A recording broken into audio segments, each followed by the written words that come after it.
So this is basically going to be how we are going to be spending our evening. We'll talk a little bit about setting yourself up for success with garden care. When people think about garden care and maintenance, oftentimes they go right to pruning in their mind. And that's an important part of it. But there are a lot of other things you can do well ahead of that in between the planting and the pruning, which really are going to have a huge influence on the health, vigor, longevity of your planting. So we're going to start there, really start with the basics. Then we'll shift more towards the pruning, and we'll talk about the importance of using the right tool for the job. We'll talk about the kind of essential pruning tools, how and where you would use them, and how to take care of them, which is really critical as well. Then we'll go into essential pruning concepts. What are we even trying to do when we're pruning, and how to apply those concepts? Because with those concepts, and then later some examples, you will be empowered to then look up the specific information about any plant and have the context to know how to apply everything you're going to learn here tonight to do what you need to do with some amount of confidence. That's really the big goal for this evening. So from there, we're going to talk about top plant care reference resources, those go-to resources where you can look up that information about how to prune specific plants, if it's not a specific plant we talk about tonight. And then we will do some specific examples showing care techniques for different plant types. So we'll show an example of pruning a shrub, perennials, ornamental grasses, roses, and we'll talk some about landscape trees, but do it in a really more detailed example with a fruit tree pruning that kind of brings together what you would need to know for both of them, because fruit trees are more detailed. And that's basically how we're going to spend the next hour and 45 minutes, with plenty of questions at the end. So as we go, there's a couple of ways to communicate with me. If you have specific questions about what we are talking about as we are going, please type that into the Q&A function. You'll see the button that says Q&A with a couple of chat bubbles, and that would be the one to type in as we are going. That really helps keep all those questions organized. And as we transition between sections, I'll stop periodically and I will answer questions that have come in. If you have comments as we go, feel free to enter those into the chat. And if you have specific questions like, I have this plant, specifically, what do I do about it? Happy to answer all of those questions as well. In the interest of time and getting through a lot of information, I might need to hold those till the end, but I am also perfectly happy to stay later than 8 o'clock. If you have those more kind of individual questions, make sure that all those questions do get answered. And so with that, we're going to start with setting yourself up for success with garden care. And if you have joined us for other Waterwise Community Center workshops, you may have seen this slide or this information before, but we go back to this very often, because even in terms of care and maintenance, so much of it starts with making sure that as you are choosing your plants, you're putting the right plant in the right place. Because maintenance for a plant that's selected well, is growing in the conditions that it wants to grow, and has the space to do that, is going to be a much healthier, much easier to maintain, and require much less pruning than a plant that could be the exact same plant, planted on the exact same day from the exact same nursery. But if it's in too much shade and it wants full sun, and if it wants to be 7 feet wide but only has a 3-foot space to grow in, if it's a plant that wants really fast drainage, but if you're in one of the pockets of Rancho Cucamonga that has clay soil, then you're going to have a lot more care and a lot more struggle to keep that plant healthy and looking good than if you had selected a better plant for that place. So I cannot stress enough how important this is. This is truly the difference, I believe, between people who feel like they have a green thumb or just understand how to grow, and people who look at other people and think, how are they able to do that, but I am not. So much of it comes down to doing a little bit of research about your plants and putting them in, especially with our Waterwise plants. Some of our shrubs will grow wide surprisingly quickly. And so if we're at the nursery buying those 1-gallon pots, really look up and take to heart how wide that plant is going to be. I've seen so many plants that want to be 6-7 feet wide put in 3-foot spaces, and then they just need to be cut back all the time. And if that's the case for a lot of these, there's no good way to do that pruning. And so you're going to want to do some research. And that should be fun and exciting before you plant, or even after you've planted. If you've already planted and then you need to learn that stuff about it, that's fine too. And here are some of my favorite places to do that research. If we're talking about Waterwise or California native plants, the Inland Valley Garden Planner, which is a website provided by the Waterwise Community Center, I think would be the top place to go. Not because it's so great, we do think it's pretty great, but also because we specifically developed that for this area. So that's going to be your most local resource with all the information tailored to exactly where you are. That's available. We have detailed information about over 350 plants selected because we think that those are the ones that generally are going to have the best combination of they do well here, they have qualities which make them great garden plants, and you have a decent chance of finding them at a nursery that carries that type of plant material. If you're interested in going further with California native plants, Calscape, which is a website created by the California Native Plant Society, is a great resource with a ton of information.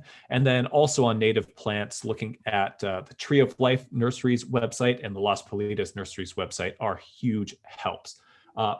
Beyond that, for a lot of other plants, if I'm looking up information, I'll just go to Google. I'll put in that plant and I'll just look. Oftentimes it's a nursery website. Sometimes it's the wholesaler nurseries that might not sell to retail customers, but they might have information about those specific plants that they grow online.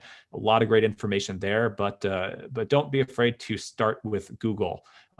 For the most part, if you're looking up specific plant information online, in my experience, most of what's out there on the internet is going to be pretty good information and pretty good advice. Occasionally, I might not agree with some specific of how someone says to prune because I would do it slightly differently. But ultimately, you're going to do all right at the end of the day either way. And some of that beyond that just gets to kind of personal questions of style. Most of the information out there is going to be a lot better than not looking up the information to begin with. So I encourage you to use the internet and research your plants. I'm going to do a quick demo of the Inland Valley Garden Planner. For a lot of you, you've probably seen this before. We're not going to do the whole thing, but I do want to really call to attention the maintenance information that we have on the Inland Valley Garden Planner website, because that's what we're talking about this evening. This is that Inland Valley Garden Planner website. If you've not seen this before, I'd encourage you to check it out and look around. There's garden styles, which are kind of pre-set together templates of plants that work well together that could set the whole style and tone for a yard. There's lists of helpful plants for situations like in slopes and pots, things like that. You can create a login and save your own plant list. So for maintenance, for example, if you want to have all the plants in your yard on a list you can quickly refer to, you can do that. You can also download a lot of the information about each of these plants in kind of pre-formatted PDFs. If you create that login, it gives you some other options about how to download things. But the heart of this is the plant finder. So the first thing is figuring out getting the right plant in the right place. And this is a searchable database that will help you do that, because you can say, for example, you want a shrub, maybe you're interested in California native plants, that's low water, that's going to be full sun. And if you are one of the people that happens to have slower draining clay soil, you can click that too. And then of those 350 plants, you're down to 31. And you can also, for example, say, well, I also want to be a good bird and wildlife plant. That actually, a lot of these natives are good bird and wildlife plants, only eliminated one. And maybe it's something that's particularly good for a slope, a lot of slopes in Rancho Cucamonga. So now we're down to 24. And some of these are going to be a lot bigger, like Toyon is a 15 to 20 foot shrub, where brittle bush is a beautiful 5 to maybe 6 foot shrub. And then you can look up each of these profiles where you get the description. Water needs, we'll talk a little bit about that in just a moment, but watering correctly is extremely important for ongoing care and maintaining your plants in good situations. You get all the basic height width, but crucially for this class, each one of these 350 plus plants has a maintenance section. So you know after you put them in the ground what to do about it. Some of this, if you are not used to growing plants, might be terminology that you're not that used to. So we're going to walk you through most of that in this workshop. So then you can read these and really know how to apply it. Some of these have more text, some of these have less. The vast majority of Waterwise plants, and most plants in general, I would say landscape plants, don't need to be touched more than once or twice a year in terms of maintenance if they are selected well for their site, if they're the right plant in the right place. And so for this one, for maintenance, for example, prune by heading back as much of the newish growth as desired in May. So that's cutting it back to have kind of a bushier kind of form. In small gardens, spent blooms, so the dried up blooms, can be individually removed if desired to extend the bloom season. That deadheading is what it's called, will encourage them to bloom more, but that's only recommended in small gardens because if you have a huge garden, that could be a lot of work. Remove dead seed heads in the fall in general, but save deeper pruning for spring maintenance, because for a lot of these plants in general, plants either want to be pruned right after they're done flowering or right before they're about to push their growth. And so, especially in Southern California, we have all sorts of different plants on all sorts of different cycles. And some of our plants will want to do their main growth in the spring. Some will do their main growth in the fall. Some will grow significantly in the summer. And so these maintenance entries will guide you to making sure that you do the cutback at the right time. If you do the exact same cutback, but at the wrong time, you might, for example, cut off what's going to develop into be all of your buds, and you might lose a lot of what would be your flowers for the next season. Wouldn't be the end of the world, but it's generally not what we're going for. So these will guide you to doing the pruning at the right time. And then some other notes. Consider leaving some of the prune dried seed heads in the garden for food, nesting material, and habitat for birds and other critters if you want to. Older plants that look like they need refreshing can be cut back hard into the older wood in November. So if you're going to do that hard cut back, for example, a different recommendation of the time of year to do it than if you're going to do just kind of a normal kind of mid pruning. Expect new growth to emerge within a few weeks. So, don't worry, it's not going to be dead if it doesn't grow the next day. And so this is just one example that we have for all the different plants we have on here. And so from anywhere on the website, you can always search by your plant name and it will pull that up as well. For some plants, like for example, for those of you who grow California native plants, we only have, for example, what we consider to be the top easiest to grow cultivars of Ceanothus or Manzanita plants. And if you grow natives, you've probably heard of those. And there's hundreds of different varieties of those and species. However, the maintenance recommendations are going to be the same no matter what species or cultivar you have. So even if we only have like a cousin or a different cultivar of some of those plants, you can still rely on the maintenance information in general. And so with that, we will hop back to the main presentation and take it from there, knowing that you can always refer back to this as a maintenance resource for, let's say, probably the majority of Waterwise and a lot of medium water use, not necessarily even thought of as Waterwise or California native plants that are common in the home garden as well.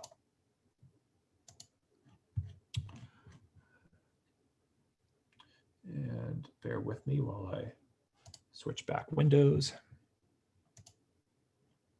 All right, so let's take it from here. So with that information, we're still on setting yourself up for success. Whether you've had your plants in your yard for a while, or, and especially with new plantings, if you are not someone who knows all the names of all the plants you have in your yard, which will be most of you, make a plant list of the plants you have in your yard.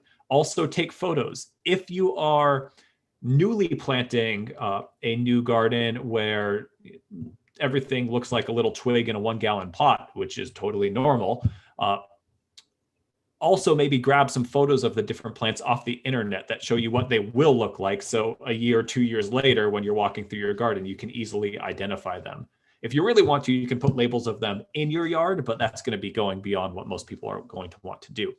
In addition to your plant list, I highly, highly encourage you to make a maintenance calendar for your yard. So you can have all your plants, you can look up all their maintenance needs. And as you're looking them up, you'll see, well, this plant, generally the time that I would do its cutback is going to be in the spring. This one's in the fall.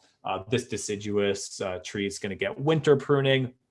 And so that way, as you're going into each season, you can quickly review and kind of know what it is that you should be looking at, what it is that you'll be in for. And do that in whatever way appeals to you. So the way that I find easiest to do things like that is I'll make a spreadsheet. I love making spreadsheets because I can have my names in the column. I can have a link to maybe the website that has the full description, or I can copy and paste the text of the description. I can have another column that has the main month, and then I could, like sort by month. And it's just a really easy way to pull that up. But a lot of people might not like to be in spreadsheet land when they're thinking about their garden, and maybe would want to do something that's more, handwritten in a journal, or something that has more pretty pictures. Do it in whatever way will appeal to you, but just do it. So then you're organized, and you can spend less time wondering what you should be doing and more time enjoying being out in your yard actually doing it. And we're going to talk a little bit about water, because watering is one of the other things that is one of the top ways to set yourself up for success. And I do consider it part of the care and maintenance of a garden is watering correctly. And that's for a number of reasons. But most of the time, when we see problems in landscapes not performing well, underperforming, plants dying, it's not because they didn't get pruned correctly. It's because they're not being irrigated correctly. And people are intimidated in terms of really thinking deeply about watering and making sure they're doing it right. We're not going to talk for too long about it because that's whole other classes. But it's essential to say, if we're talking about the care and maintenance of a landscape, that we see many, if not more, problems from overwatering as we do from underwatering. And if plants look wilted, especially the new growth during the midday or the afternoon heat, especially in summer, before you start watering more, definitely check the soil a few inches down before adding water. If things still seem moist below the surface, it might just be that it's really hot in the middle of the day. And just a little bit of tip wilt is a phenomenon called midday depression, where the plant just can't pull up water fast enough. But if you come back in the evening and check, if the plant looks better once it cools off, it might have just been that midday depression. If it's cool and the plant is still wilted, then it most likely needs water. So kind of the order of operations is, if it looks wilty, feel the soil. If the soil, not just at the top, but if you dig down a little bit with a trowel, poke down more than a couple inches and it's bone dry, maybe it needs water. But if it seems like maybe there's some moisture in it still, and it perks right back up after the sun goes down, then it was just a really hot day, and that's normal. And pay attention as you do that, and it's going to be kind of a give and take. All soils are different. Even in Rancho Cucamonga, the pacing of how often someone would water would be very differently in a Rancho Cucamonga yard where it's rock and sand and decomposed granite versus a Rancho Cucamonga yard that's in one of the areas where there's clay soil. So pay attention, and eventually you'll get the pacing and the cues related to your plants and soil. But to make it simpler and give you a good starting point, on the Inland Valley Garden Planner, in each of those plant profiles, we give you a general, for this region, irrigation schedule, which will tell you roughly how often you're going to want to water, how many times per month, after the plant is established. Most plants, whether they're Waterwise plants or medium water plants, are going to want a good deep watering about once per week when they're young. If they're medium water plants or high water plants, it'll be maybe even more often in the summer. With Waterwise or native plants, generally no more than a good deep watering once per week when they're young. And then as they become more established, you can water a bit less. And so this is after they're established, runs per month. This is roughly it. And then how many inches of water per run. And we have to give this in inches because everybody's irrigation system is different. And someone who runs the irrigation system for 15 minutes in one yard might put out 4 times as much water as 15 minutes in another yard. And so we put this in inches like it was a 1-inch rain event. And then this kind of shows you throughout the year the total irrigation. On the Inland Valley Garden Planner, there are also links because most people's next question would be, okay, great, but how do I know how long I need to run my irrigation system to put out 1 inch of water? There are links right underneath these charts on the Inland Valley Garden Planner to get you to explaining some simple tests you can do to figure that out, and also some custom like online calculators that we built where you can run a simple test, then put some information from that into that online calculator, and that will give you how many minutes you need to run your irrigation system for that area of your irrigation, everything that's running on that one valve to get that 1 inch. Beyond that, and this is about as deep as into irrigation as I'm going to go because we do have to cover the pruning, there are lots and lots of irrigation related workshops that we have recorded online on our YouTube channel. So I would encourage you to look at those. And especially if you're thinking about putting in a new garden or redoing an irrigation system, we have a workshop called Retrofitting Turf Irrigation Systems, like if you're removing a lawn, for Waterwise and Native Gardens, where we go deeply into this, and then also have some supplemental videos, including irrigation scheduling for Waterwise and Native Gardens. If you have fruit trees and you're thinking about that, we also have a class on efficient irrigation for fruit trees and vegetable gardens. And so you can check that out as well, specifically for that. And those, as well as all of our other past workshops, are available on our YouTube channel, which is I'm typing into the chat right now, cbwcd.org/YouTube. You want to go deeper into that.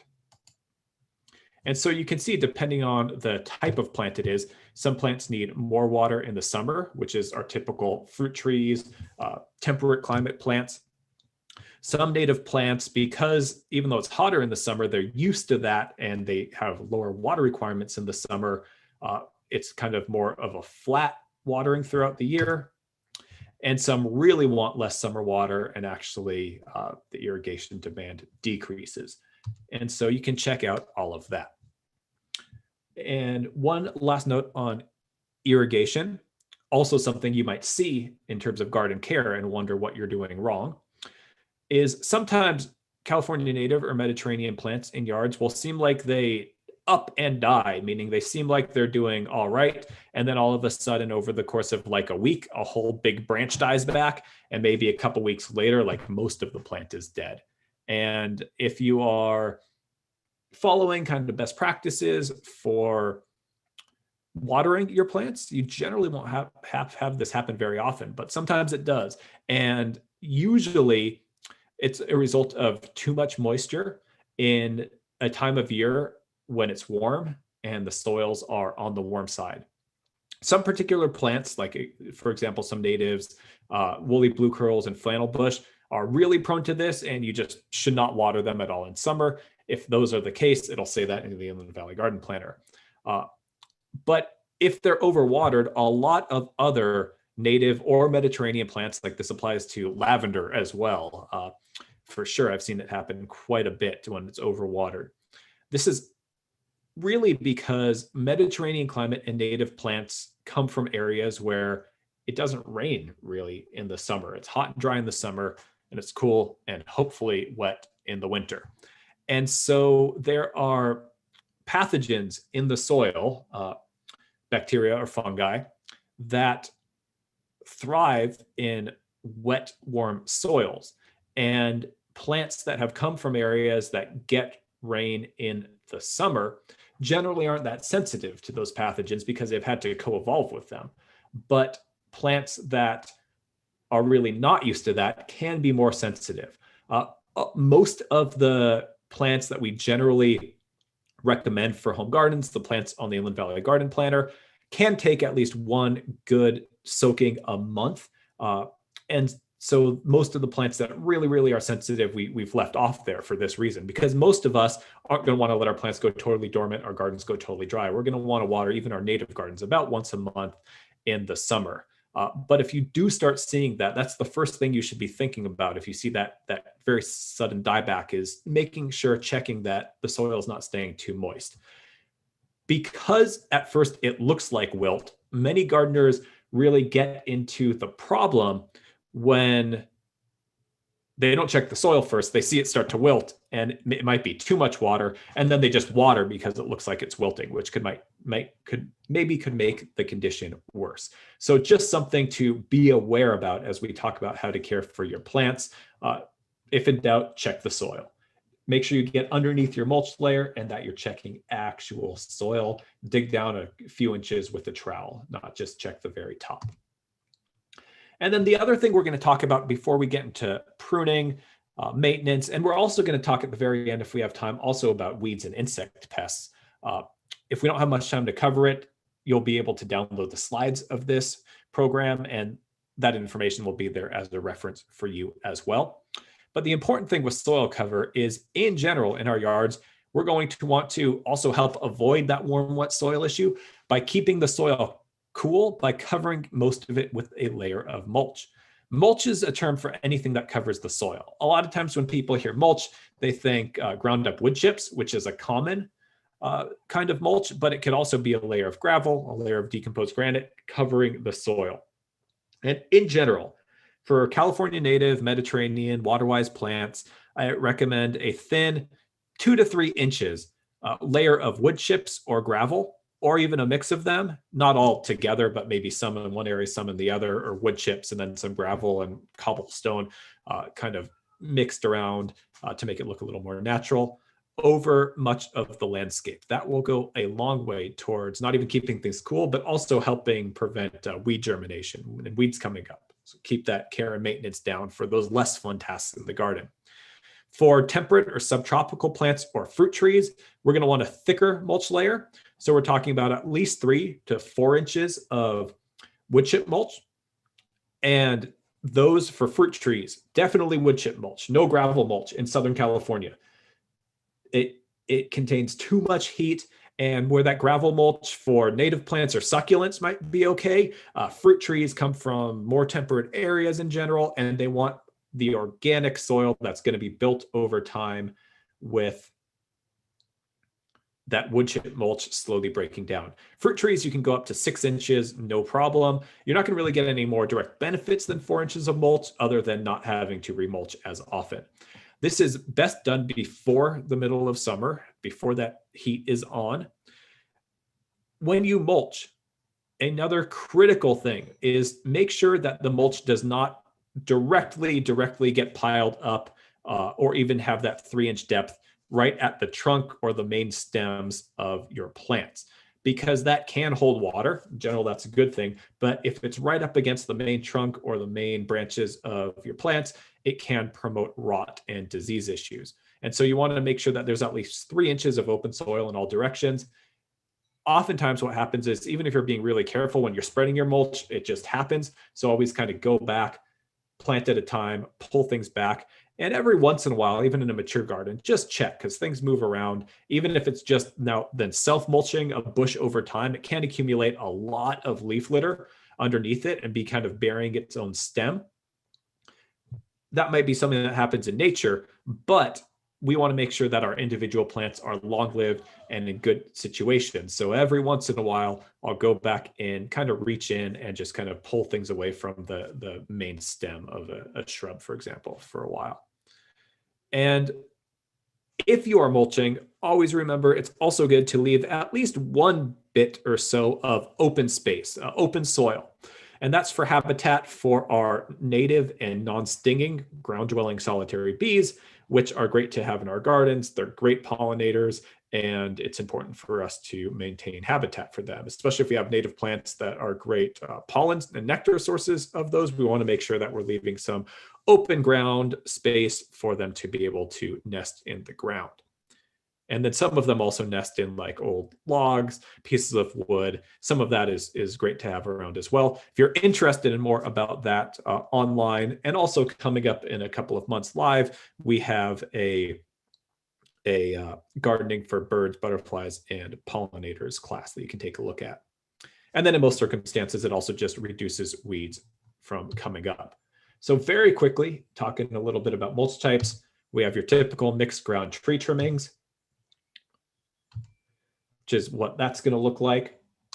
Over time in a natural garden, you can grow your own mulch and mix things up. So for example, all of these shrubs, this is my backyard when things were younger, and even just a couple of years after planting, there's very little space, just tiny little glimpses of mulch. And so we're not going to have to add more wood chips into this area because now we have just the best mulch, the natural leaf drop, as long as the plants are healthy, and they are, which we'll be doing that as well. And then sometimes as we prune other plants, we'll kind of chop up other little stems and leaves and things like that and leave them there. And that's really the ideal mulch for these.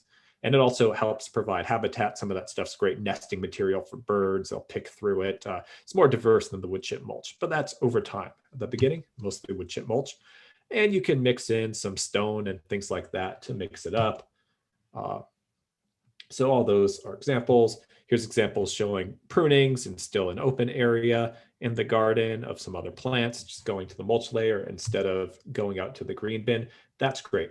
Now, one thing to note, so this is great for habitat, but if you are in the areas of Rancho Cucamonga or somewhere else where you're right in that urban wildland interface and you're worried about like fire coming through, this is not the approach to take. And you might want to stick more with a gravel, decomposed granite, or a mix of the two kind of mulch, because even though I live in suburban Pomona, this isn't really a high fire hazard. I mean, even if like someone set off a firework and it landed in my yard, the worst that would happen probably is a little bit of smoldering, but it wouldn't all catch. But if you're talking about defending your property from potentially an oncoming wildfire, this can be fuel. And so you'll want to, in most places, stick with an inorganic mulch where appropriate. So example of mixing inorganic mulch with the stone and then natural leaf litter over time. If you are interested in wood chip mulch and want some for free, at the Waterwise Community Center in Montclair, you can look us up. We are right off of basically just south of the 10 freeway, very close to the Monte Vista exit. cbwcd.org. You can find out about our mulch program. But basically, we have a big pile of mulch that we rarely run out of. We keep it pretty well refreshed in our parking lot. And once a month, we also get a pile of compost that's dropped off. And you are free to come and get it whenever you want. So it's just there. So bring your own tools, figure out how you're going to transport it. And we make sure that ask that everyone keeps at least 6 feet of distance from other people and wears a mask when they're doing that. But we have a free mulch giveaway program available to you. Usually it's very calm. Usually if there's people there, usually it's just one person. Occasionally there's 2 people filling up, and rarely more crowded than that. You can always give us a call as well before you come down, just to make sure we still have mulch. And then if we're talking about inorganic mulch, that's aggregate, sometimes mulch called, or gravel mulch. And it could be pea gravel, smaller bird's eye gravel, larger gravel. I recommend that people stick with our native river rock, the exotic stuff. You can only get it in one size, so it's hard to combine it and make it look nicely, and it gets very expensive very quickly. It's going to be more expensive than even if you were purchasing wood chip mulch, but once you have it there, you don't ever need to refresh it. This is not what I'm talking about. So this is wall-to-wall, one size of mulch, and these are actually daylilies. So these are not plants that really would be okay with reflected heat. And we're not really talking that much about surface temperature because this rock is light. If you go out in the middle of the day with an actual laser thermometer, which we have done at the Waterwise Community Center, the surface temperature of wood chip mulch can actually be hotter because it's a darker color. But in the evening, this continues to hold onto heat. So you want to really make sure that you have plants that are going to be adapted to that. And over time, like if someone was doing this much gravel mulch in the front yard, I'd really recommend that they have at least a tree, probably a tree on each side to help provide some dappled shade, and not just all small plants, but really a combination of shrubs of different sizes. So over time, there's not going to be a lot of exposed rock. Definitely avoid, a situation like this. This is actually a front yard in Rancho Cucamonga. This is someone who stopped by the Waterwise Community Center just to check it out sometime, and I ended up talking with him. This is his first garden. He designed and installed it himself. He's obviously a talented person who is very handy. But to me, this is gravel mulch done correctly. You can see also mixed in with decomposed granite. This will be over time. This is a Desert Museum Palo Verde. This will be a 20 to 25 foot wide tree. So this is really going to grow in, and this yarrow will also spread. So the rock is there, but there's going to be less of it over time, and it's not going to have a huge impact, but it looks very nice. Different sizes, really like the dry stream bed where the water can soak in. This is gravel mulch done right. And decomposed granite. And that works great as a ground cover as well, but does not work well on slopes. It will run off and erode on slopes, so only for flat areas. And then last note before we get into pruning tools and pruning is fertilizer. Part of care and maintenance, a lot of people think, because they've grown up thinking about roses, maybe fruit trees, is fertilizing on a regular basis. In general, that only benefits fruit trees, vegetables, or other exotic ornamentals known to be heavy feeders, like roses. Native and water-wise plants usually don't need any fertilizer at all. They're adapted to our soils just as they are. And it can actually be bad for them. Too much fertilizer for some of our native plants or water-wise plants can just really make them grow very quickly, but it can be weak growth, which eventually becomes kind of heavy on the outward parts of the limbs and will fall down, break, especially in like a rain event or something like that, and just makes more problems later on. But the weeds will respond to the fertilizer and love it. So really only fruit trees, vegetables, things like roses. For most of us, any brand of organic fertilizer at the nursery will work great. They are all pretty similar in terms of their ingredients. I recommend organics for a couple of reasons. One is because they are slow release, which means that it's very hard to damage your plants by over fertilizing if you're using organics. Whereas if you're using the traditional chemical fertilizers, then you can. The chemical fertilizers also have high salinity, so you can cause problems over time with that. And then also, because the chemical fertilizers are all available right away, you do get into regional, it's not great for water quality, because if there is rain or if the sprinklers run a little too long, those nutrients can wash off, and in our waterways, that extra nutrient is not wanted. Where with the organics, that's really much less of an issue. The box will give you the rate to apply for the different kinds of plantings, and so that makes it pretty simple. So I don't see any questions coming in yet, so I'm going to keep going, but if you have questions, don't hesitate to put them in. So now we are going to transition to thinking about the pruning. We've made sure that we have a right plant in the right place, that we are thinking about watering, fertility, keeping the soil covered. All of those things are going to minimize the maintenance we actually have to do and are going to be the base of keeping things going well. But we are going to probably, in most cases, want to do some pruning seasonally. And so essential pruning tools. Bypass pruners, also called hand pruners, are kind of number one go-to tool, handheld, very much worth getting something decent with a good blade that can be sharpened and kept sharp. Not all pruners are created equal. Oftentimes you do get what you pay for, but you don't need to spend an arm and a leg if you are just a basic hobbyist gardener. So a number of the pruners I would say that are sold at like Lowe's and Home Depot are just complete junk. Make sure that both the top and bottom part are metal. Sometimes some of the ones sold at the hardware stores have like plastic on the bottom. That's not going to hold up well for you and not going to make good cuts. I normally try to avoid recommending specific brands, but I'm just going to do it here to make life easier for you. On the kind of more economy end of things, but not the cheapest, there's a brand called Corona, and you can often get their stuff at the hardware store.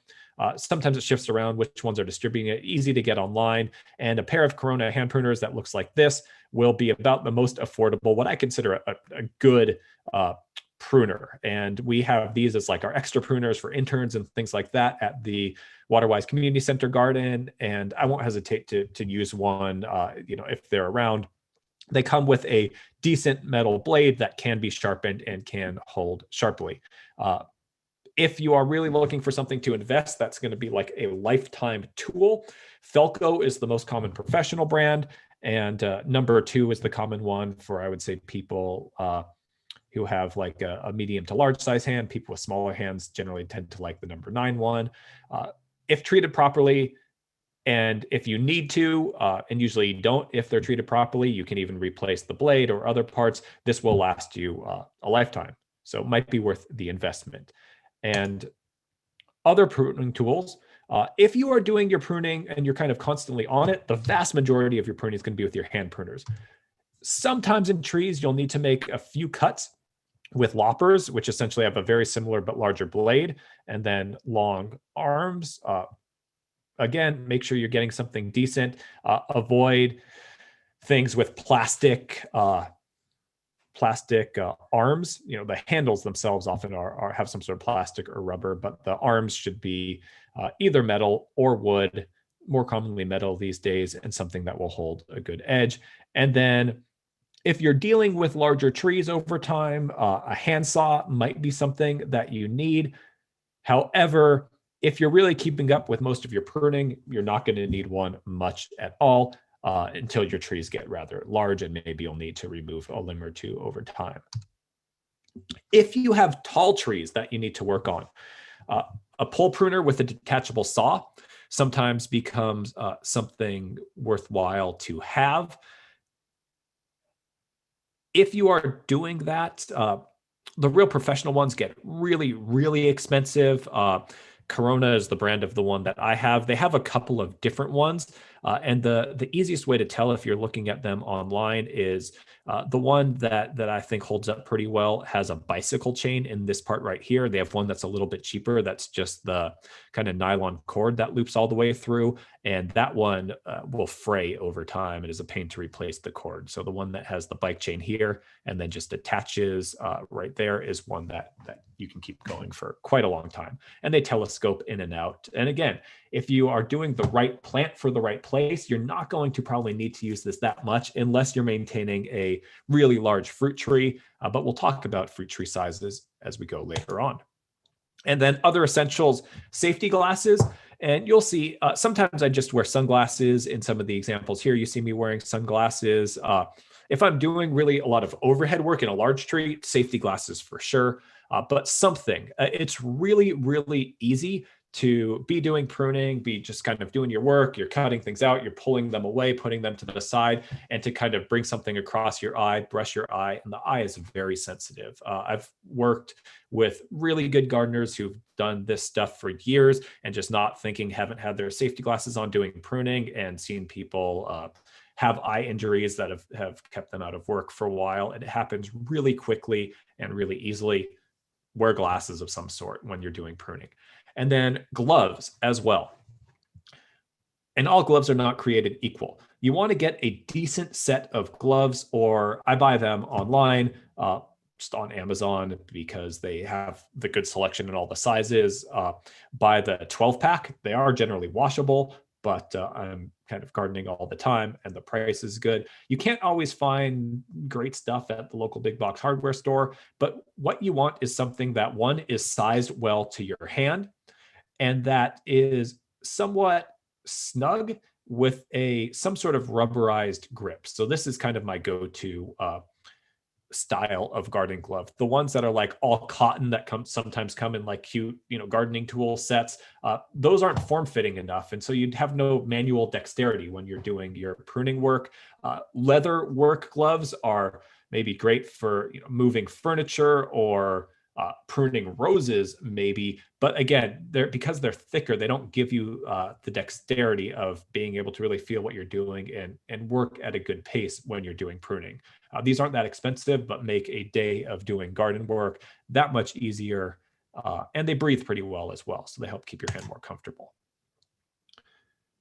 Also, super, super critical, and something that I just rarely ever hear discussed, is maintenance of your pruning tool.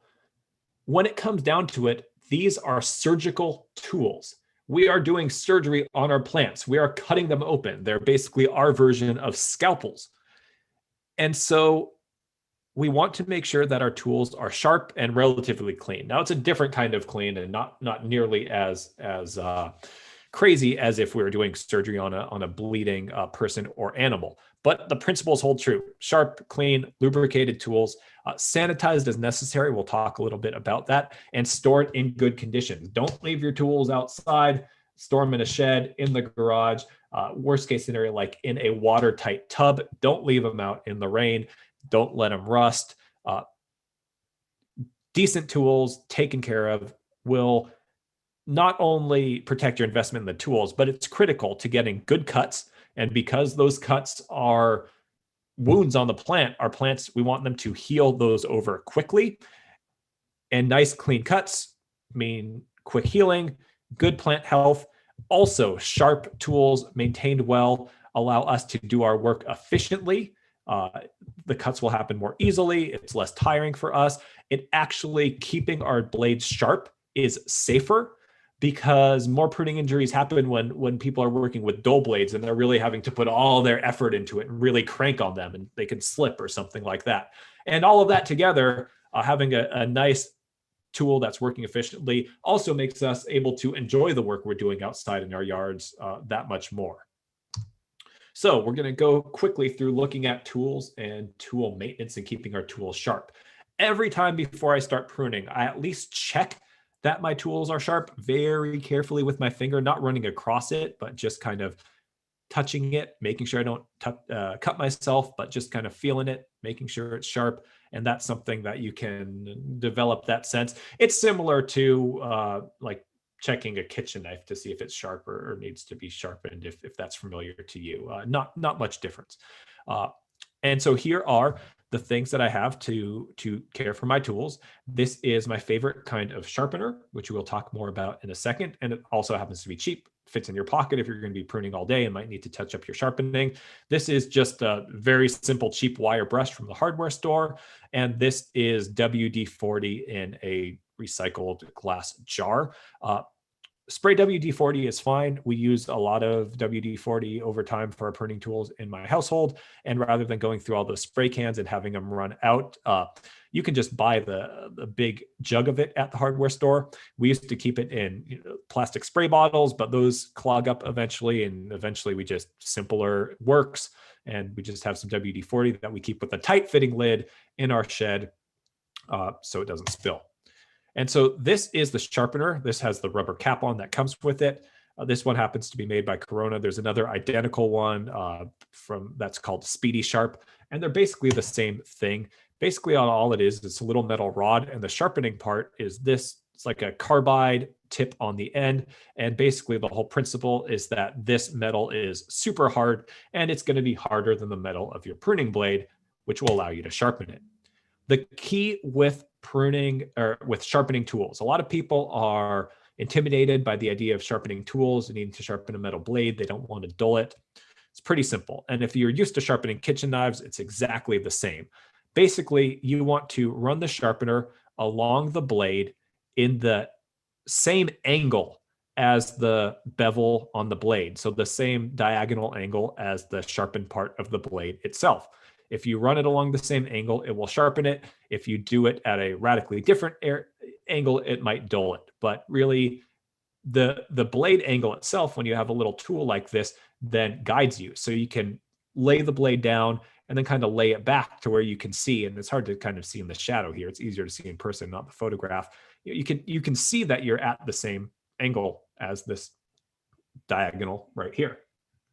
And then with applying just a bit of pressure, you're kind of using the corner, opposite corner here of this hard part, applying just a little pressure. You bring it across in a single stroke, and you do that a number of times.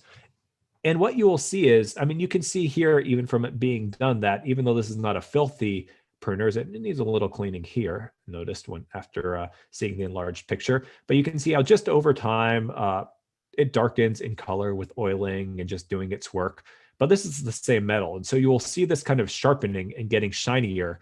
And if you see it kind of doing that pretty evenly across this whole diagonal, then you'll know that you're matching the angle. If you see it really only happening like at the tip, then you know that your angle is too vertical. So you'll start to see that. And if you don't do it perfectly, you can fix it and just do it again until you get it. After you do that for, I don't know how many times you do it. I just do it maybe if I'm keeping my blade sharp, I don't know, 5-ish times, probably less than 10. And then how this sharpens is on a microscopic scale. It's peeling a little bit of this metal over the side of the edge. And so on the back end, then when you're done, you take the flat face of this and just a couple of times quickly go over this end, and that on just a very microscopic scale removes that little bit of metal. I mean, you're not ever even going to see it. And then just a little bit of cleanup with the wire brush, wipe it down a little bit with, this is just the same towel we used for a long time to wipe down the oiled blade. So making sure that it's never saturated to where it's a fire hazard, but wipe that down. And then that's sharp and ready to go. And then before a day of pruning, after a day of pruning, and definitely in between roses and fruit trees, or even if the fruit tree has some disease in between, after cutting any disease material on a fruit tree or a plant with a disease, sanitation is necessary as well. And so to sanitize, the easiest thing is just have a little spray. And this is a reused bottle of hand sanitizer, but just pure rubbing alcohol, 70% isopropyl rubbing alcohol poured into here, but just makes it really easy to have it in spray form. Spray it down. That rubbing alcohol will take care of the vast majority of diseases. For a few really nasty apple diseases, one of them is called fire blight. You need to go farther beyond that, and you need to use 10% bleach, 90% water and do it. Make sure that you have clothes that could take that. But I generally encourage alcohol, because if you use bleach on your pruners, as soon as you're done pruning, you really need to oil the whole thing well, or it will completely rust overnight from the bleach. I've had it happen before. I learned that one the hard way many years ago. Alcohol, you don't need to worry about that as much. And so spraying with alcohol. And then when you're done, after a day of pruning, spray with alcohol after wiping it down, let it dry a little bit, and then just dip. And I don't even dip the whole pruners in the oil, just a little dip, because then the tip will be very saturated, and that will have enough oil on it to rub down the blade, the anvil that comes into contact with it, any of the moving parts, and that's care for your pruners. It will make your pruning work so much easier, your cuts so much better to do that maintenance over time. It doesn't take that long, and there's also just a nice pleasure in having nice sharp tools.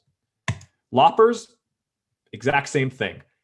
It's just a bigger version. The only thing I have to say for loppers is be careful how you have the arms of the loppers set up. You always want to make sure you know where your hands are, and that, for example, like should one of the arms of the loppers, usually one of them at least, if not both, are going to be resting on a table or a workbench or something like that, or a chair, whatever you have.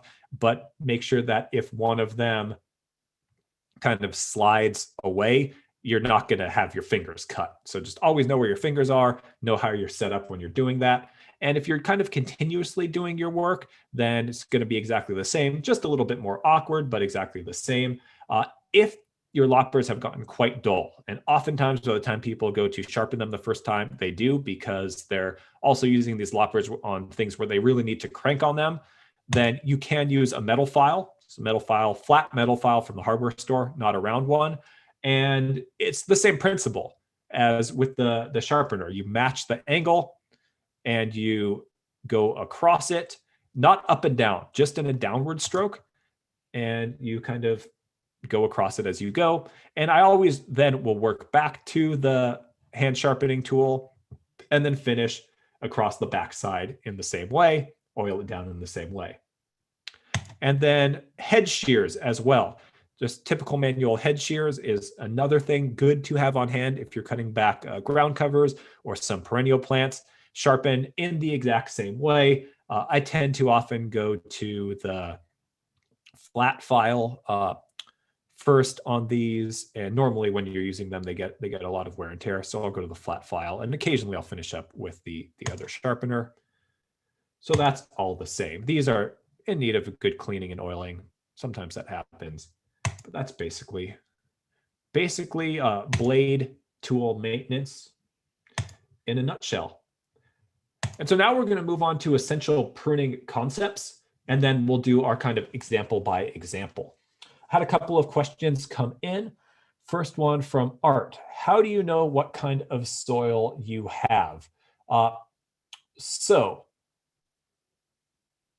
the most important thing to know for your soil is, do you have good drainage or not? I would say I don't really have time to get into with everything else we're covering, like soil test, but if you type in it's the term is soil type in terms of gravel, sandy loam, clay. So if you type in online, how do I know what soil type I have? You'll get lots of pictures.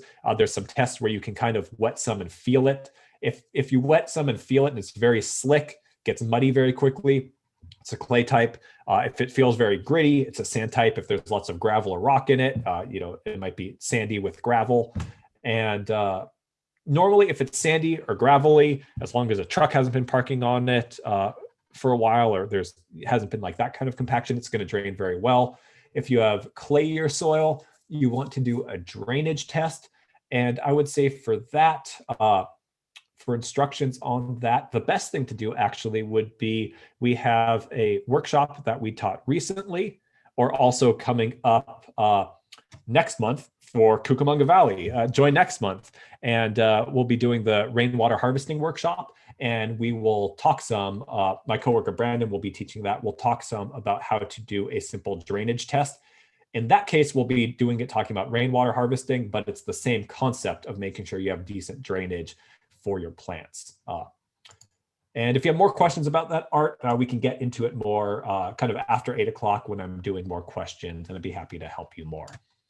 And then from anonymous attendee, if we already put fertilizer in a California native plant area, how can we fix it? Don't worry about it. If you've just done it once or twice, in the past, it's not going to up and kill things. Not worth doing anything about it. Just know you don't need to do that going forward, and you can save yourself some time and money. But yeah, that'd be it. All right, so essential pruning concepts. Here's the big idea. Why are you going to prune? Always have a reason. Don't just go out with now your nice sharp pruners or loppers and start cutting on things. That is how a landscape ends up as a series of amorphous green blobs, which is often like what we see in commercial landscaping. And that's not to talk smack about commercial landscapers. Most commercial landscapers that I've known or met work very hard. And there are very deep reasons why that just has become the default, but we want to break away from that. That creates a lot of work and doesn't necessarily give you a better result. So you're always going to prune for specific reasons, one or more. Don't bother pruning if you don't have a reason to go and do it. And when you go up to a plant to prune it, here's what you're going to be looking for.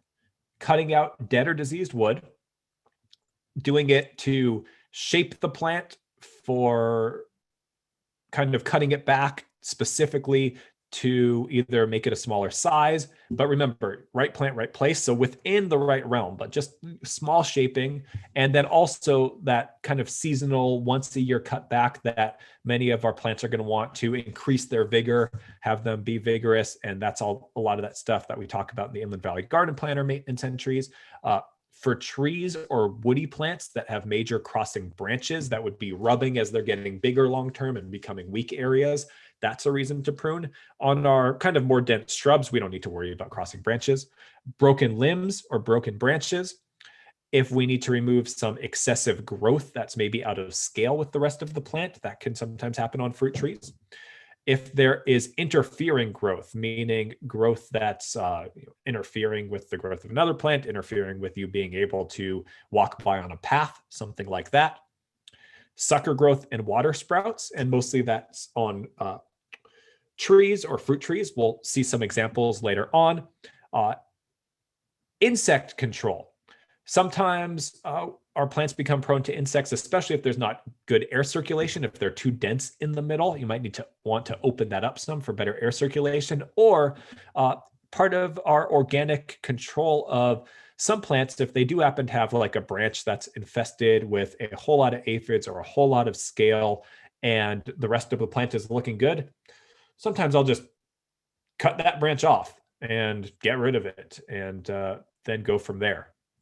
And then also we might be doing pruning for some gentle and timely training for the form of young plants. So just one random example, young California native sage plants, right when they're starting to grow, even before they flower for the first time, I generally like to cut them back some to help them be bushier long-term. It's good for their form. You get a nicer looking plant, and it's a plant less likely to grow too vigorously on just a few long branches and then fall apart. And again, those plant specific tips, you'll find them on the Inland Valley Garden Planner. So these are the most common reasons to prune. Always know your reasons. And if you're confident in your reasons, then you can be confident in your results. But don't be cutting at something just because you think I should probably be cutting it. Why are we going to prune? Beyond those factors, pruning is oftentimes, sometimes minor work that can almost be considered more as grooming. So you might hear the term deadheading, which is removing dried flower stalks to clean up the look of a plant. And sometimes it'll be like the dried flower stalks plus some of the closest leaves along that branch to the dried flower stalks. But also, especially if you're growing native plants and wanting to have habitat for birds or things like that, remember, don't deadhead too quickly or too much, especially with native plants. Leave some of those flowers after they've faded to then develop the ripe seeds for lots of our local songbirds, where that's what they eat.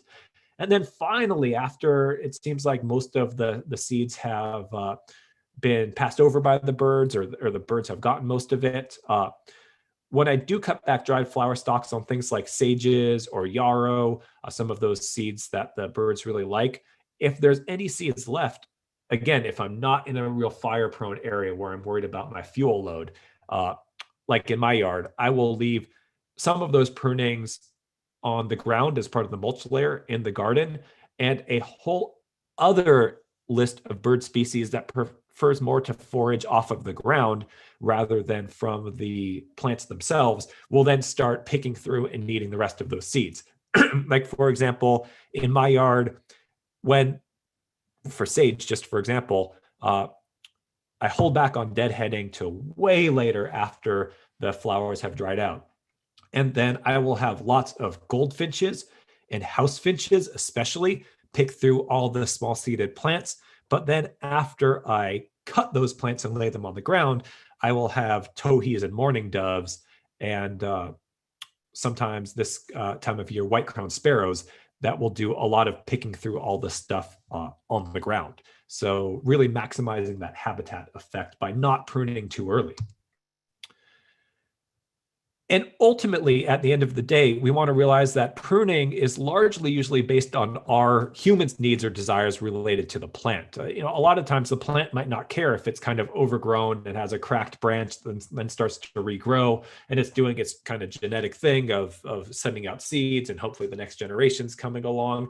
But we want strong, healthy, aesthetically pleasing plants that grow for a long time. We've also paid for them, put them in the ground. We want to make sure that they live and look good for a long time and protect our investment. So just kind of try to be aware of that. Is there's kind of the natural thing, and then sometimes we'll put in some extra work to really get what we want out of it. And so a few more kind of general principles, and then we will get on to lots of pictures and specific examples. It's generally best to do lighter pruning of your plants as needed from a young age and train them kind of knowing those goals, what you're doing that whole time, rather than what sometimes happen where people wait until things are large and out of control and then try to work their way back. By then, branches are thicker. Sometimes the whole interior of the plant is very woody. There's not a lot of leaves left. And some plants, if you cut into the old areas, like below all the leaves where it's just kind of along a woody branch, they're not going to grow back from that. So like classic example are like rosemaries and lavenders. You want to be pruning those pretty consistently, because if they grow old and get woody and you cut down to that old wood, they're never going to grow back from that. So knowing what your goals are for pruning those plants, getting that information, and then constantly being up on doing that so you never get behind. And then it's easier to do as well. If, especially like with fruit trees, if things do get large and out of control, often it is possible to wrangle them back, but it's always a lot more work. It's a lot more risk to the plant not rebounding well as well. So just as a reference, a general pruning calendar.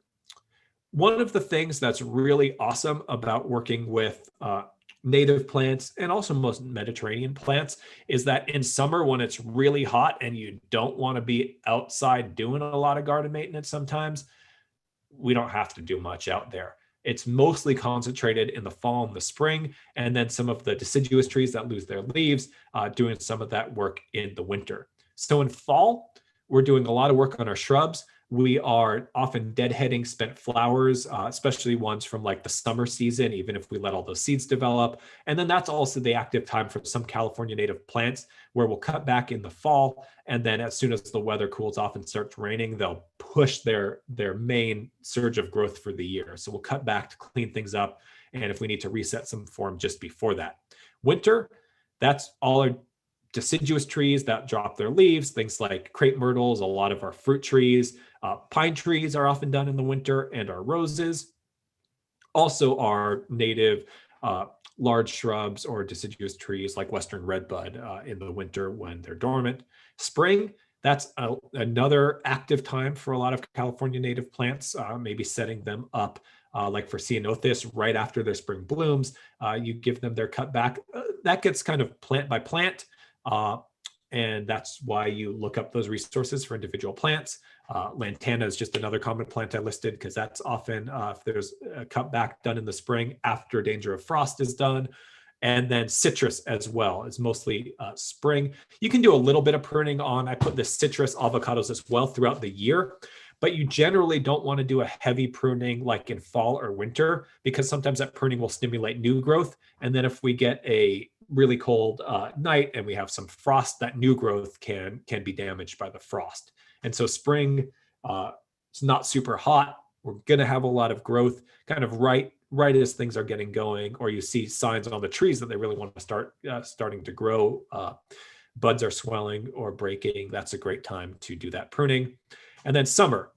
Our native oak trees are usually pruned in summer because doing especially any large cuts in the winter can leave them prone to fungal infection.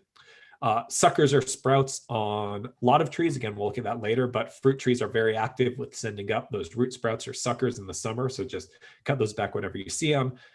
If you are going to be deadheading your flowers or your roses, definitely active then. And then any general cleanup as needed. So that's kind of what you're looking at throughout the year. But again, look up your plants, make your own calendar.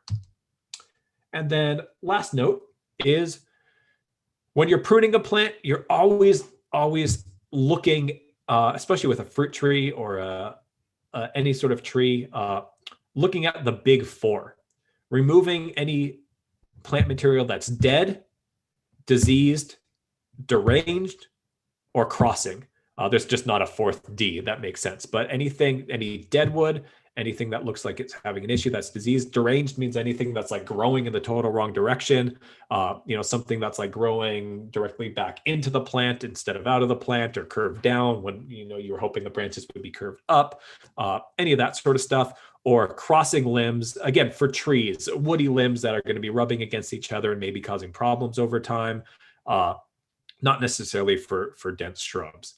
where there's just going to be stuff that's crossing. And then after those big four, you could be thinking about the shape, if you're opening up the middle some, if you're pruning for better access for you to get in and do work, all that sort of stuff. But you're always going to be referring back to those big four as your general guidelines for what you're doing, what you're looking for all plants, especially trees when you're starting pruning.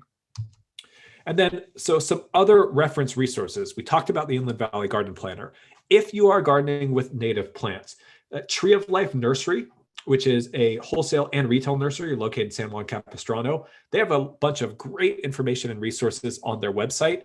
One of their owners, a guy, Mike Evans, who I've learned a lot from about native plants, writes a monthly garden tip, kind of this month in the native garden, and posts it on their website at californianativeplants.com.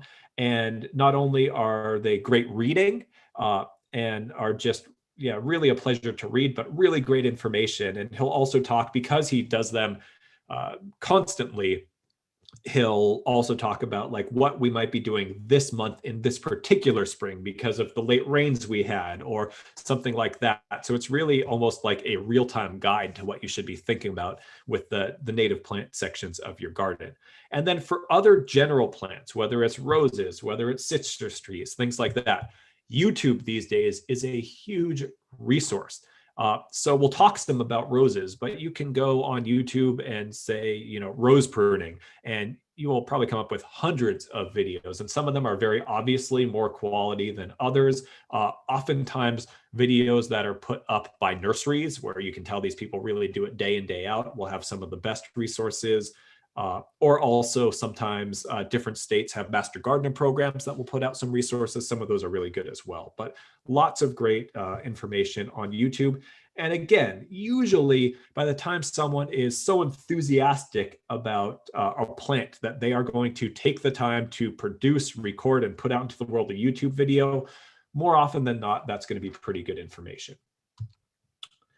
And so with that, we are going to start talking about specific care techniques, kind of plant at a time, doing just one or two examples.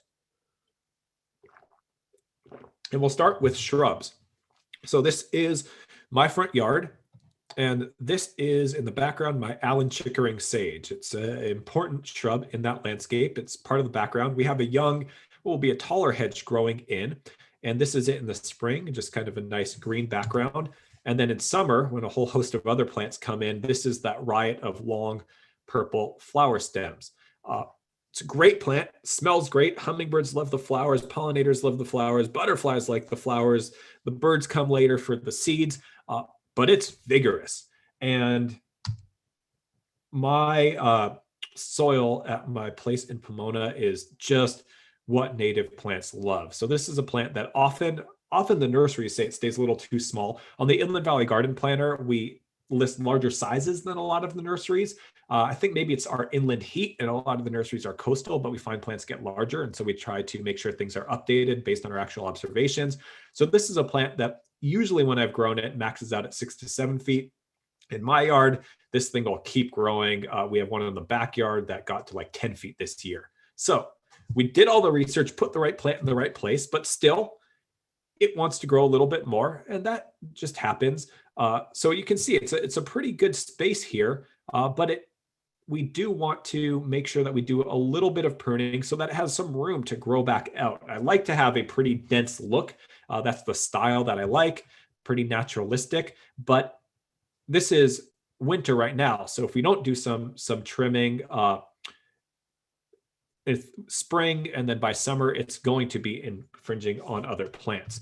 And so you can see here around the backside, this is a beautiful manzanita plant and already up against the sage. And I want them to be this close together, kind of like mid-year, but I know this young sage is vigorous. And so it's going to want to keep growing and will also maybe be too dominant next to the younger manzanita that grows slower if I don't do some cutting back. And just as the side, if you want flowers throughout the year in your garden, manzanita is a great winter blooming plant. Hummingbirds, butterflies, pollinators, all like it as well. And so you can see here along the other side as well, this is our coffeeberry hedge growing in. And again, this hedge has more growing to do, and this is already up against it. As it stands today, not an issue, but wanting to do our cutback to make sure. This is something that would normally happen in the fall, but I have a big yard. This is the real world. So this is something that I did today and documented as an excuse to document for this workshop. And that's just fine. Because we have had our heat wave recently, you can see there's some flowers that have already, buds that have already started to form. We'll get early flowering on a lot of things this year, I think, but there's going to be plenty of time left, plenty of springtime. So cutting it back so that we do have the right form, sacrificing some of the early flowers, that's just fine. Don't worry about it. It's more important to get your goals taken care of for the pruning. The goal with pruning is to do what you need to do. So in this case, it's mostly size control and wanting to cut back some of the longer branches to increase the bushiness some. And one of the goals with pruning well is always, except for the few plants that get like a complete hard cut back, for shrubs, it's almost always, you want to do your pruning, but you don't want to have it look like you just came through there with a, hedge trimmer, that kind of commercial, just like buzz cut. And so I do this with hand pruners, making individual cuts, but going at a pretty fast pace. I'm not doing like what I would do with a fruit tree where I'm measuring out, making sure cutting next to the bud for each one, all that sort of stuff. We'll talk about that a little bit later.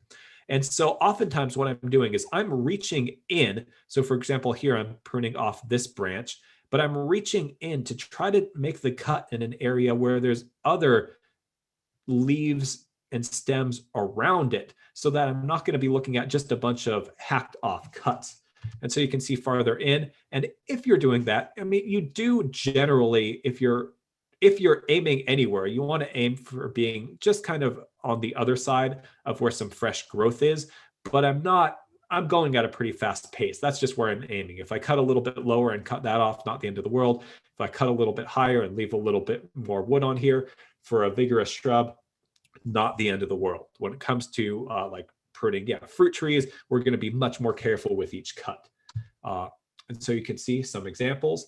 And then around the base as well, oftentimes on the base of shrubs, vigorous shrubs that are kind of shaped like that, there'll be a lot of dead wood underneath just because it hasn't had access to the sun for a while. So I'm reaching down in there, removing some of that just to open up some air circulation. If it's mostly dead at this point, which is just totally normal when they've been covered up for a while by the growth on the top, then you might as well get rid of it. And then other than that, in general, like for this shrub, for the most part, just for my annual cutback to keep things bushy and dense and not let it get big and woody on the inside where it's not going to want to recover from cut back into that old wood, I'll take on each stem that I'm cutting, not including the just bare wood part at the bottom, I'll cut back between 1/3 and 1/2 of the active kind of growing leaf length, if that makes sense. So you can see I'm cutting down there, and there's probably another like 8 inches, 10 inches of leafy part underneath. Really quickly, really approximate. And that guide, Inland Valley Garden Planner, it'll say, on some plants you might only cut 1/3. On some plants you'll cut almost all the way to the bottom. Some plants you'll do it halfway through. Has to do kind of with just the vigor and what generally works for the plant. And so you can see here doing those kind of halfway cutbacks. And then we did some light deadheading earlier in the fall, but now coming back and doing more of that. So with deadheading, you're not just cutting right underneath the flower, but you're taking all of those lower stems off as well, all the way back into some fleshy growing leafy part of the plant, or all the way down and out of the plant entirely if there's no leafy part underneath it. It's kind of cutting through. And oftentimes what I'll be doing is, you can see here where I'll grab a bunch of stuff, a number of stems or branches, and then I'll quickly work with my pruners, and I won't just cut across, but it's almost like, I don't know if someone was, I guess, like feathering something, maybe cutting hair or something like that, trying to make it look kind of natural, not a cut right across, but I'll cut a little bit higher on one, a little bit lower, just kind of moving around, not with a lot of precision. The only thing I am always completely precise about is making sure I know where my other hand is. and wearing gloves when you do this. I have worked with very experienced gardeners as well that have been just doing what they have been doing for years very quickly. And then one day, all of a sudden, they cut the tip of their finger off. So I don't say that to scare you. And, just needing a few stitches. I've never, had anyone go all the way through the bone. But I say that just to say, know where your other hand is. And so I'll grab higher up and then do my fast work, this is like 10 inches lower down. That way you're completely safe. And then as I cut, sometimes I'll exert a little bit of gentle pressure on the top. And so I'll know when I cut the last one, things will come out, put it off to the side. So you can see here, this is an area where definitely I'm going to clean that up, but I'm reaching far in there underneath the leafy part of that. So you're not really going to see all of those cuts into that old wood. And so you can see that all being lifted out, and you can see some of them, but generally, especially if you're looking at it from the main views in the garden where people are going to see it and from standing up, you're not really going to notice that at all. And so here, sides have had most of the work done. And then in this case, I'm not going to do that much work on the top. We did more of the work on the top in the fall, and you can see on the top, because I'm not worried about horizontal size control, that's where I can actually leave a lot of those early flowers to get that early bloom. And so we decided to go ahead and do that. It'd be fine if you wanted to cut it back some more, but I feel like it doesn't look that lopsided to leave it on the top. So we just went ahead and did that. I think I cut off a little of that.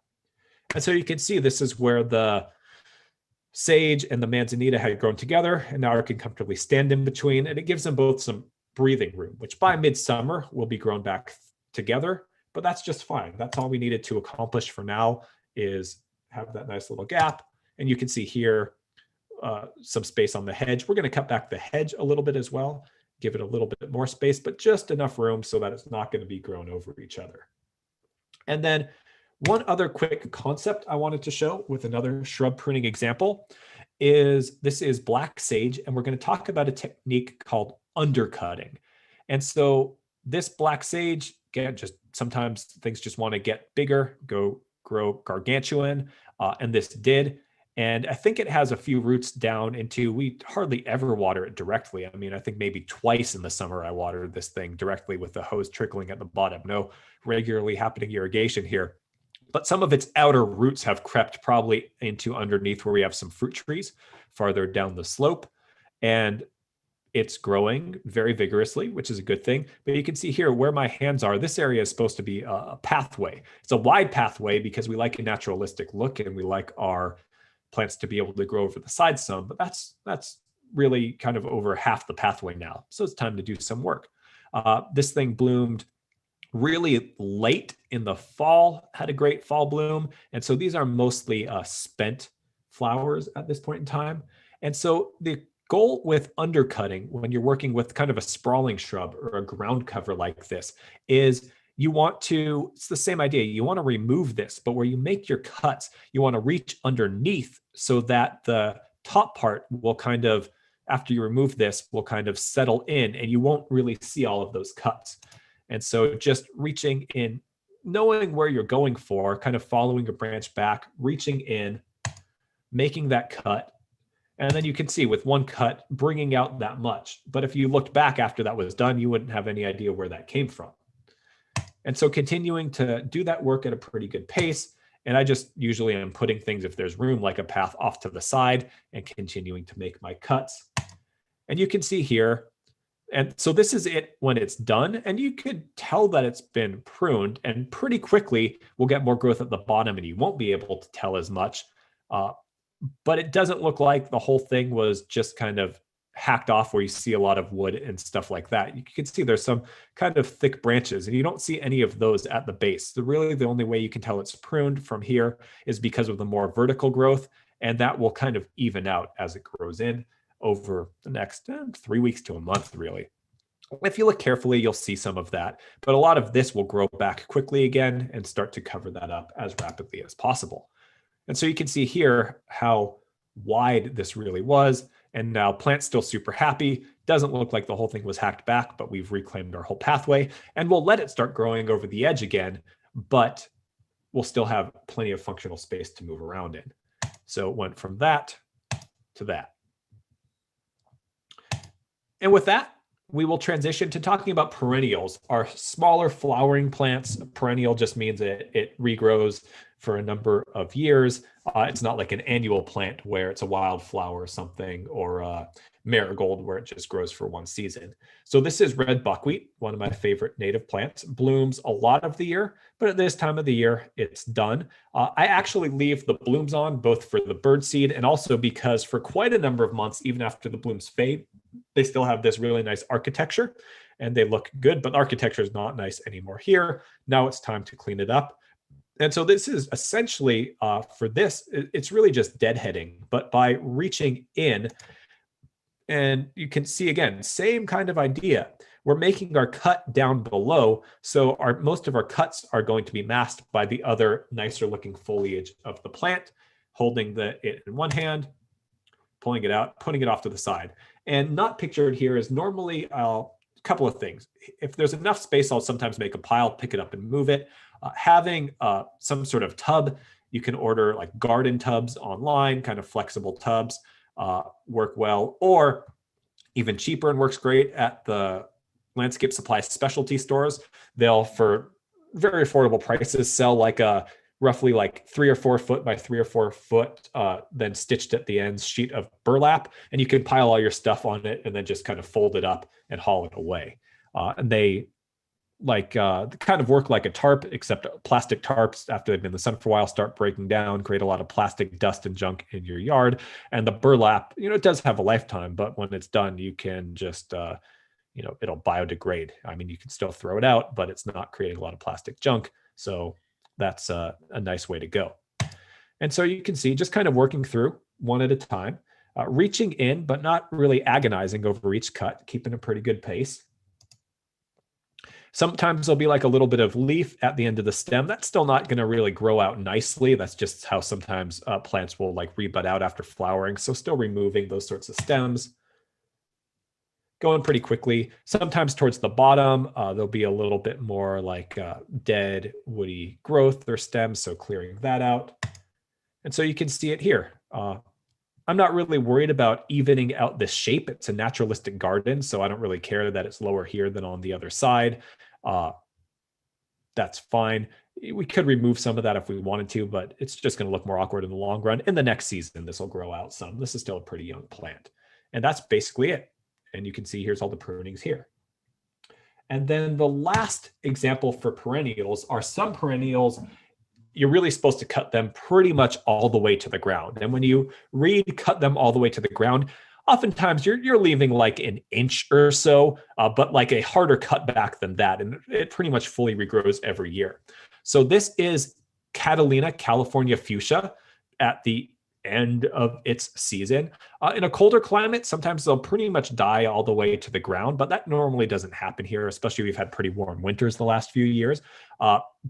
Blooms beautifully in the late summer and the fall. You can see that's spent, and then you will have some amount of dead in it. And this one is a particularly tall one, so its blooms are like 3 feet tall, but after the first rains, it's going to be flopped over, flopped down. A lot of the more common ones are maybe about knee tall or shin tall. This one's beautiful, but then it does flop over. And this you pretty much cut to the ground. So with this, the hedge trimmers really make for fast work because it'd be a lot of individual things to cut through when you have to cut it all the way to the ground. Really like having my hedge trimmers, and I'm basically just giving it the buzz cut about an inch above the ground. So coming through, and here you can't have a hand on it at the same time. So making a few cuts and then just hauling it away with my hand. And you can, this stem, like on some plants, this stem would be too thick to go through with a hedge trimmer, but this happens to be a stemminess that is softer, and that works just fine as long as you're keeping things sharp.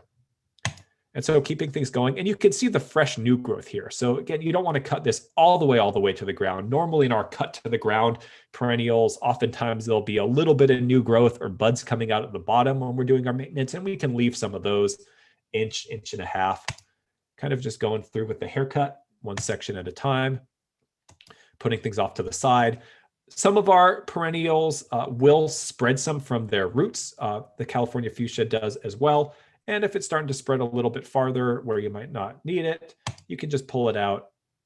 Roots will come up pretty easily. Not everything comes up that easily, but these will. And then they just snap off. So you're not going to accidentally pull it out all the way to the edge.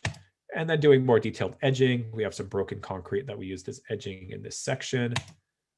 And then finally, when I'm done, I'm not too worried about having little stems stick out in most cases. If I had a tiny garden and this was one of the like front and center plants, maybe I'd do more cleanup pruning.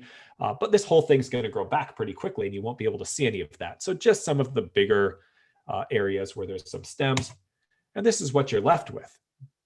Looks pretty rough, but in 3-4 weeks, it'll look like that. So this is one that I did just a little while back in my front yard, and you can see it starts growing back pretty quickly.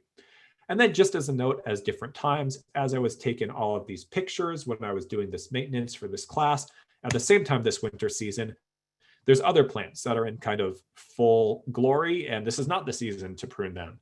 And then certain plants it is. So knowing your plants is super important.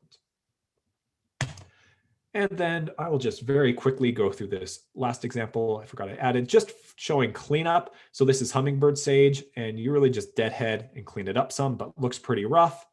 And then just with some of that careful cleanup, getting out some of the dead, doing those cuts farther in, pretty well restored. And then with the new growth, will be on its way. And so sometimes you're removing a significant amount. So next we'll briefly talk ornamental grasses, and then we'll finish with fruit trees and roses. And then I'll show you the other slides I have at the end. There's a lot to cover in 2 hours, and this is the more complex part. I'll show you the slides I have included at the end, and I'll tell you where you can download them. If you want just some other tips and tricks related to my best recommendations for weeds or pest insects, which aren't really as active in the winter, but in the summer, there'll be more to deal with. So this is one of my favorite native grasses, Alkali Sacaton. It has a really beautiful feathery, which have fallen off now, feathery flower, and it just goes totally dormant in the winter. Some grasses get cut back in the spring, some in the fall, this one in the winter when it's dormant. And so head shears is the one for this as well. And just you're kind of cutting these back into a tight ball, not all the way to the ground, normally 6 or so inches at the top, and just really giving it a haircut. It's actually kind of fun. We don't do a lot of topiary in modern gardens, but this kind of gives you that satisfaction of doing that nice clean cut. And so doing some cuts, moving the grass blades out of the way, doing a few more, kind of cleaning out every once in a while so you can see what you're working with, then doing some detail at the edge. Whole process with nice sharp. Again, if these things aren't sharp, this is going to be really difficult, but with nice sharp head shears, whole process, 5-7 minutes, something like that, and you're good to go. If you want to, you can rake up these little bits of grass, but to me, like birds will pull this material for nesting and stuff like that. I'm probably just going to leave most of it. And this is what we picked up. And again, if you're in an area where you're not worried about fire danger, I just add this to the mulch layer in my orchard instead of sending it out to the green waste, and it gets watered and just kind of breaks down some over time, and also is good habitat. A little less wood chip I need to bring back in eventually. And roses.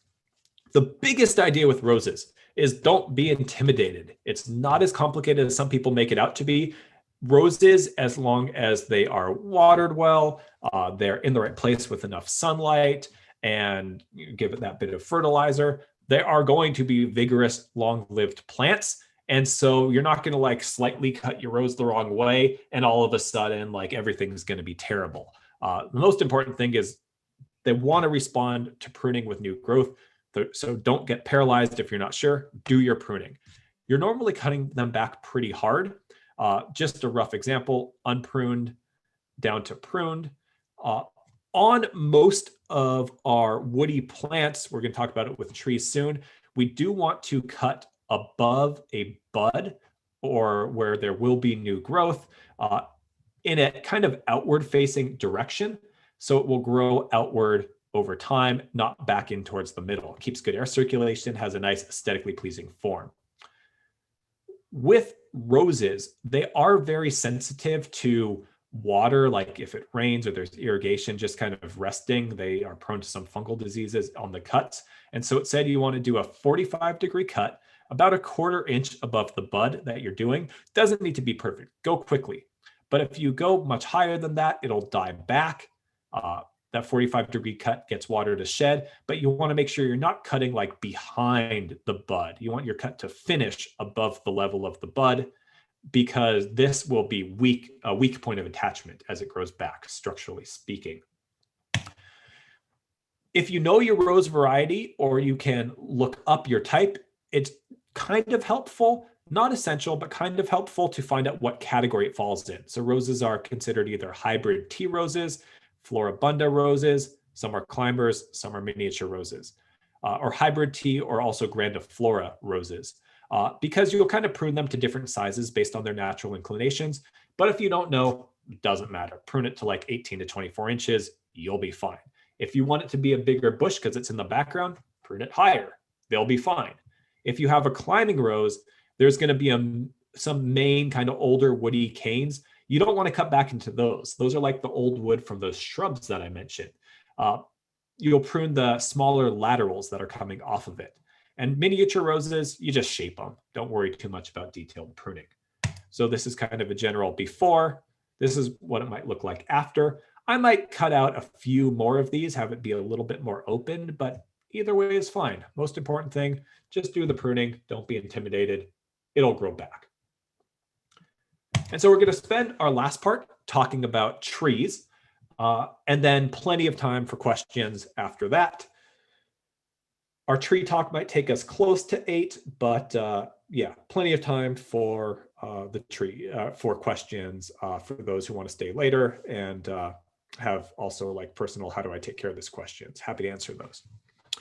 So for trees, for all trees other than fruit trees, in general, the most important thing you want to do is plant a tree that can get to its full mature size in that space.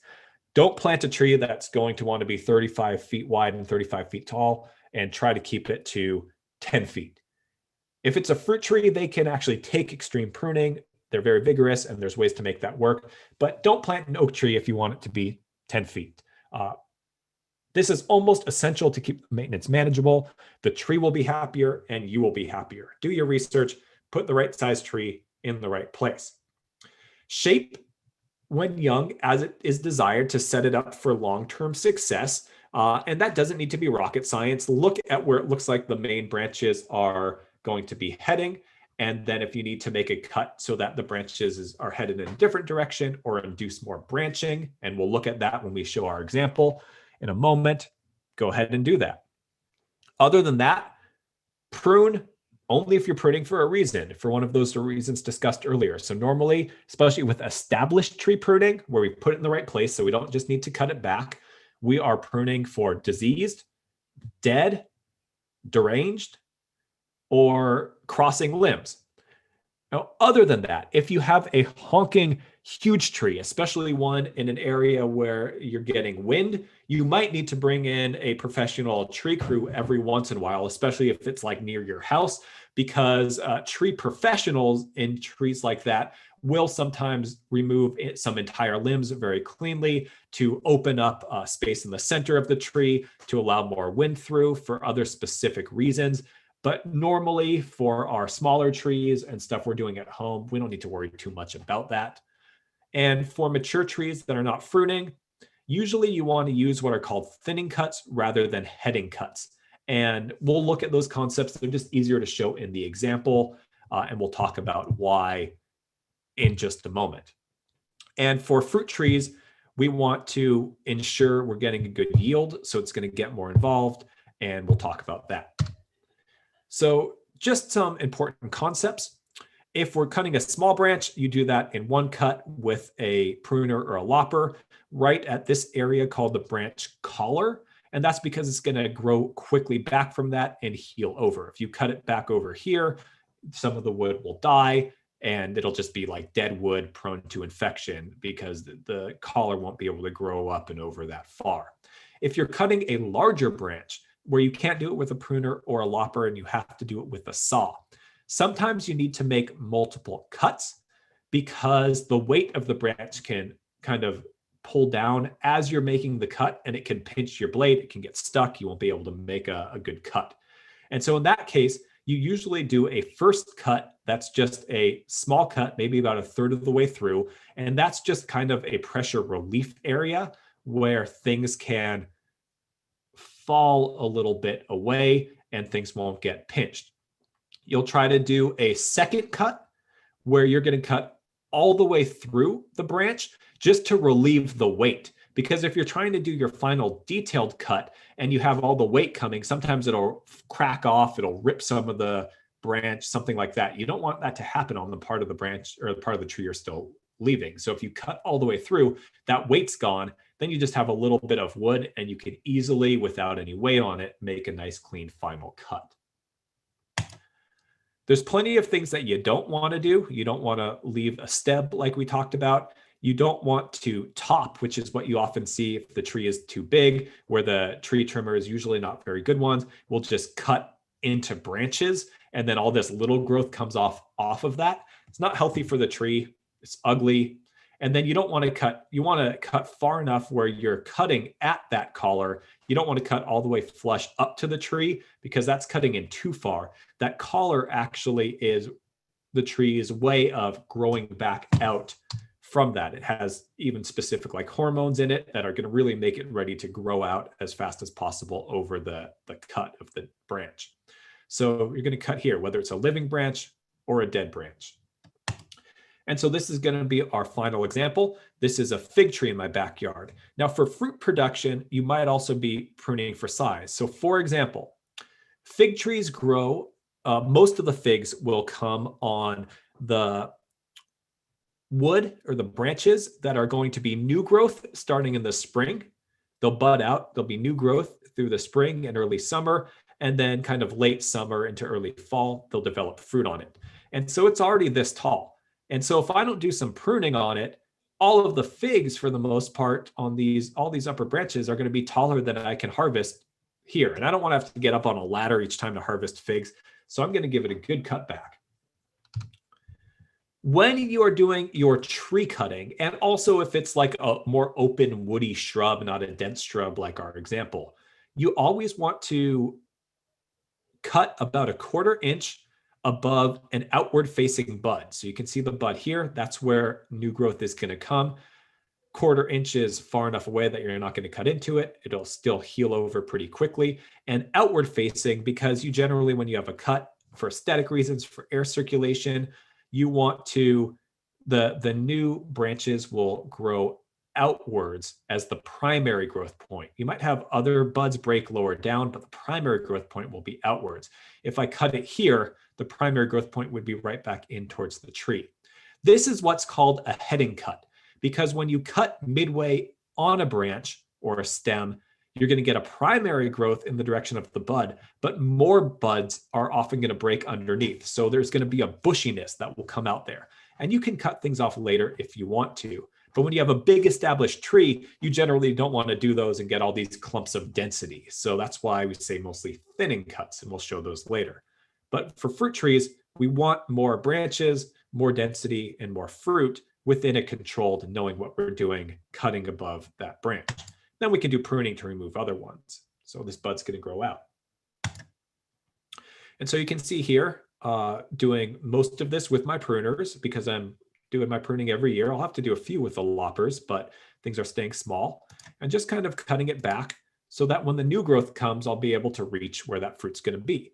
This is a thinning cut. A thinning cut is removing all the way back to the branch or the trunk it's connected to.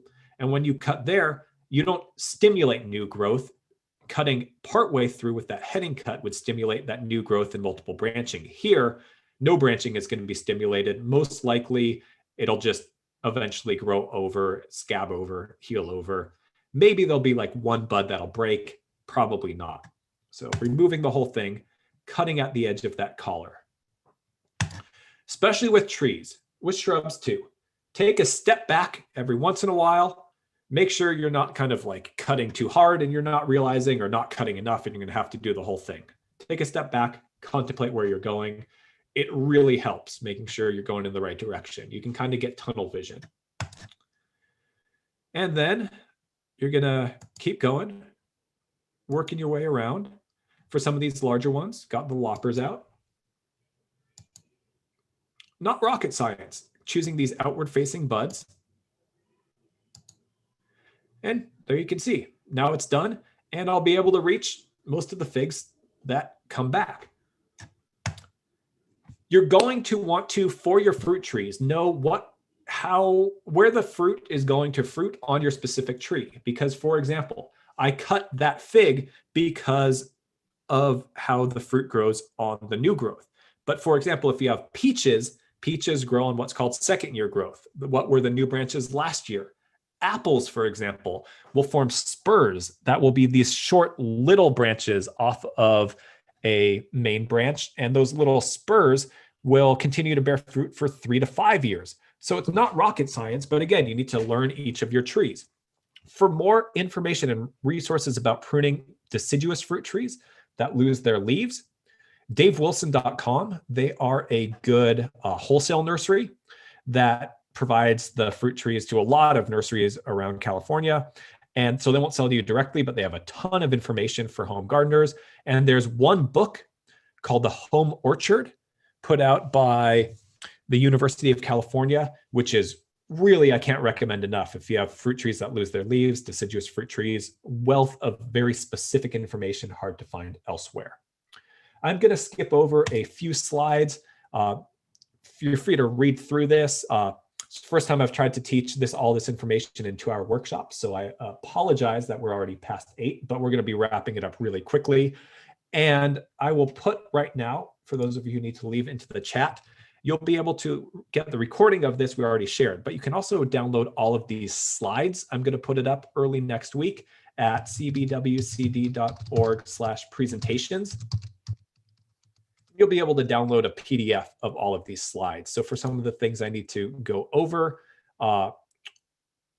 you'll be able to take a look at the slides themselves.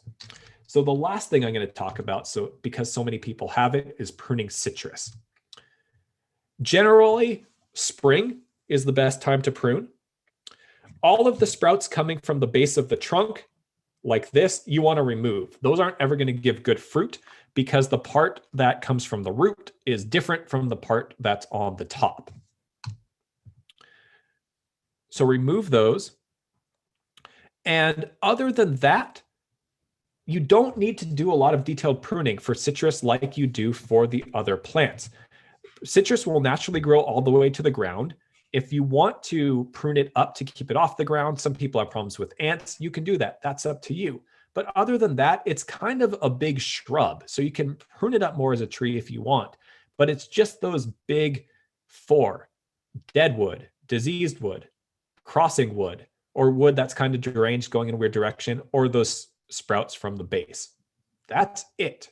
But those sprouts coming from the base are the #1 things that I see wrong. Also, if there's just a very vigorous branch that kind of would be competing with your main branch, feel free to cut it off. That sometimes happens. But the main thing is to make sure that those root suckers, which sometimes have different looking leaves, sometimes they have 3 leaves, that's going to be your main thing.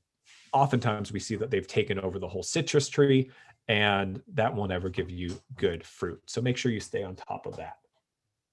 And so with that, what I'm going to do is I'm going to wrap it up, but I'm going to show you quickly, if you do decide to download this. We might not get to it, but just as a resource, also for common weeds you're going to have to maintain in your garden, have a guide with images and the recommendations of what to do with each one, how to best take care of it. And then the same thing for pests you might have in the garden, using organic, easy techniques, what's the best thing to try for each one. And with that, we will conclude. As I'm concluding, I'm going to launch our closing poll. If you could please just take a moment to let us know what you thought of this workshop. both by filling out these quick 4 questions. And if you have any other additional comments, please leave them in the chat. We really want to make sure we're giving you the kinds of information you're looking for. And so we read and really take into account everything that's in the chat. And yeah, I hope you learned some stuff tonight. We really wanted to empower you without being able to teach the techniques of every single plant in your garden. What are the big ideas, and have you be able to then apply them to everything you might have in your garden by connecting you with those additional kind of research resources.